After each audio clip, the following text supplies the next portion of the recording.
ここにね、黒松置いてますけど、これなんかちょっと成長早い方ではあるんですけども、ちょっと細かいところで見づらいんですけど、芽がね見ていただいたら結構膨らんでるんですよね。で昔だったらカレンダー通りだったらこんなに2月って芽膨らんでないと思うんですよ。芽が伸びてるタイプでもかけれんことはないんですけど、折れないように細心の注意がいるなとは見て思います。盆栽からしたらもったいない松盆栽生産日本一の高松の盆栽園北谷4世4代目北谷隆一です。今回はですね木のね管理お世話の仕方をねカレンダー通りにはしない方がいいんじゃないかっていうお話をさせていただこうかなと思います。昔はね何月にこういう作業何月にこういう作業って言ってたんですけど、今も言ってますけど、ちょっと猛暑とかがね厳しすぎて温度もねなんか上がってる感じですよね。だからそういうあたりをちょっと深掘りしていこうかなと思います。で本題に入る前に少しお時間ください。今無料のメールマガジン、引き続きやっております。概要欄からね、メールアドレス見つけていただいてメールアドレス登録していただいたらもう定期的に、YouTube でやったような内容がねかいつまんでいい感じのメールで届くんで、ぜひ登録してみてください。では本題に戻ります。昔はですね今日撮ってるの2月なんですけど、例えば2月でいうと黒松のねハスカシというか葉見知りというかね、そういうのを2月いっぱいぐらいだったらしっかり葉っぱ取ってたら、次春3月からねしっかりいい芽になるよっていう感じだったんですけども、それがもう2月もなんか昔の、この香川県高松市においても日本全国的にしてでもちょっとあったかい感じがするなと、なんか気持ちね、気温が5度ぐらいは平均上がってるようなぐらいな感覚になったりするんですけど、それに伴ってやっぱね黒松の芽もねちょっと動き出す大きくなりだすのが早いんじゃないかなって。例えばこの木なんかね、今これちょっとこの木は成長が早い方の今ここ置いてますけど、芽が膨らんできてます。少しお時間ください。YouTube やねメルマガでたくさんお話ししてきたんですけども、やっぱ初心者の方から最初ねどこから学べばいいかわからないというお声をたくさんお聞きします。まずやっぱ盆栽で一番大事なことっていうのはやっぱ最初の1年枯らさないことだと思うんですよね。でまずはもう水やり置き場からで、それをねしっかりとね管理を体系的に学べるウェブ講座を作りました。盆栽枯らさない講座北谷隆一ウェブ版ということでね3980円で販売中でございます。詳しくは概要欄の方を見ていただいたらありますんで、そちらからご購入いただいてお勉強していただけたらなと思います。よろしくお願いします。ここにね黒松置いてますけど、これなんかちょっと成長早い方ではあるんですけども、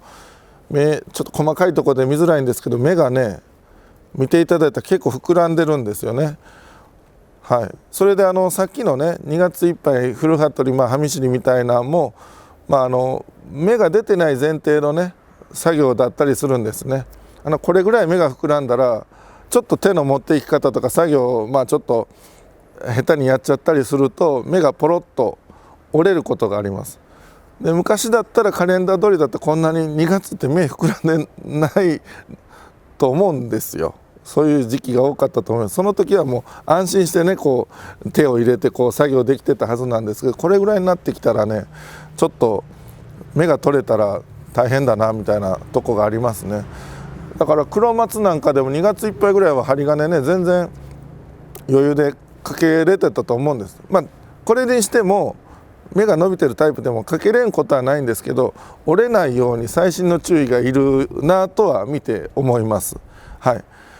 で針金とかその葉見知りみたいなのは、2月って言ってたけども2月中旬とかまでにとかそんな感じになってくるのかなっていうね。今まで2月いっぱいいけてたのがちょっとだけね早めて2月中旬初旬までとかそのうちになってくるんかな。今年でもなんかそんな感じあるなっていう風な印象を受けましたね。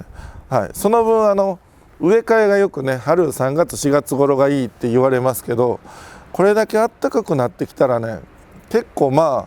昔のちょっと寒い時でも大丈夫ではあったんですけど、やっぱ冬の植え替えがねかなり安全になってきたなと思います。僕が試したのがここ最近っていうのはあるんですが、なんか冬に何回植え替えてもね調子が悪くないどころかね、なんかいいなっていう、特に12月から2月あたりとかすごい、で植え替え、芽が伸びる前に植え替えしてしまったら、なんかちょうど芽がね植え替えられた状態から伸びていくっていうんでちょうどいいなっていう。あと夏がねすごい暑すぎるんで、それまでにその根がやっぱりね落ち着いてた方が安全かなっていう気がするんですね最近。だから春って言っても日本において春は3月4月5月ぐらいを一般的に言いますけど、仮に4月とかね、5月初めとかに植え替えたらもうすぐ30度、気温が最高気温30度とか、もう1ヶ月ちょっとあと2ヶ月後にはもう35度とかね、木に対してかなり厳しい暑さが来るので、もう根を切られて直後にそういう状態ってねあんまり良くないような気がするんで、もう春が植え替えしたらすぐ根が伸びていいっていうんで春なんですけど、もう夏から遠いとこにする、もう夏重視、もう暑い夏重視で夏から遠いとこで、2月1月12月とか夏までにしっかり根を成熟させるみたいなんでやっていくみたいなね、植え替えをするとかした方が安全なのかなと。だから昔の何月にこういう3月はこんな肥料とかなんかそういうのもそうですね、肥料も3月からって言ってたのを多分結構もう最近だったら2月ぐらいからでもやったらいいんじゃないかなと思ったりもしますね。黒松は特に後にね芽切りっていう作業が控えてるんで、芽が折れるとね計算がすごい狂ったりとかいびつな状態になるんで、あとちょっと話戻るんですが、こちら五葉松ね、五葉松はちょっと成長が遅い子なんで、2月とかの針金かけなんかは黒松よりかは長くしやすいかなと。2月超えて3月でももしかしたらやりやすいかなっていう、木にはよりますけどね。五葉松は比較的で、五葉松もやっぱり植え替えがね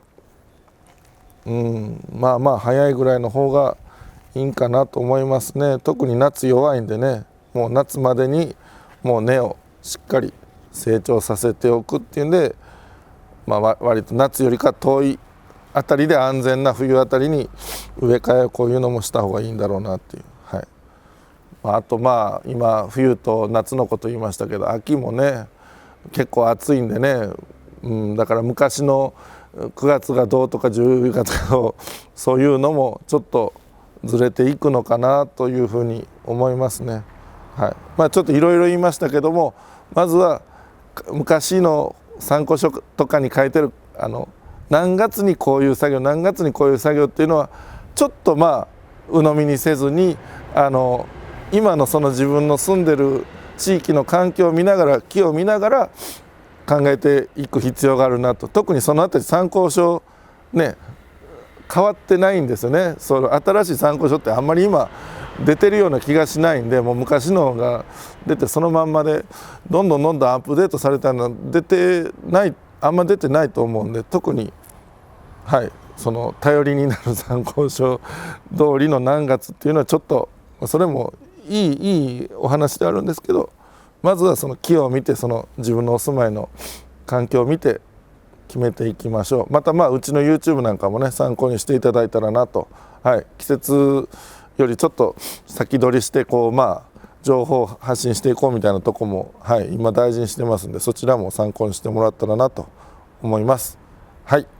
では本日は以上です。盆栽からしたらもったいない北谷養成4代目北谷隆一でした。チャンネル登録高評価メールマガジンもよろしくお願いします。